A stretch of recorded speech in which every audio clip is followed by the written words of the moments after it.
Welcome back to Sporting Life's Fantasy Darts Matchups. I'm Paul the Asset Nicholson, and this time we are going to be talking about a particularly hot topic that always seems to come up when darting people get together, because it's very, very 50-50 as to where people think this one will go.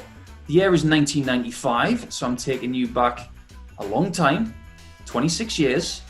Phil Taylor in 1995 against 1995's Richie Burnett. Who's going to win this one?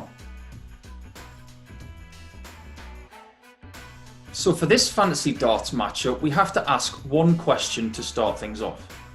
Who do you think was the best darts player on the planet in 1995? Now, a lot of you will automatically go to, well, surely it's Phil Taylor. In 1995, he won his third world title. He'd won in 1990 against Bristow. He'd had that classic against Mike Gregory in 92, which I think is the best darts match I'll ever see. But in 1995, he picked up his third world title, his first PDC or WDC world title back then. But in 1995, a lot of darts purists and pundits alike in the world right now look back at what the talent pool was like in the PDC in 95, as opposed to what it was like in the BDO. So you look at who Taylor came through to win that world title. Of course, he had great players in his way like Rod Harrington, Dennis Priestley, Della, Bristow, loads of talent there.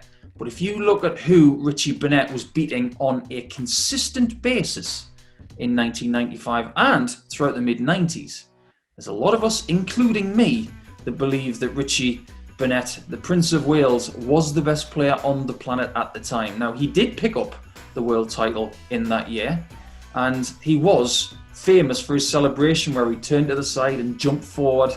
That has become a bit of a trademark for Richie Burnett. But I stand by my statement of him being the best player then. But who would win the fantasy darts matchup of Richie versus Phil in 1995? And I know a lot of you may think that Taylor would easily swamp this one, but if you look at the statistics of the winning world title for Phil back then and his general standard against the standard of Richie Burnett, and ask some of the people who were around then what Richie was doing on the circuit, I think you might change your mind. My mind is firmly made up.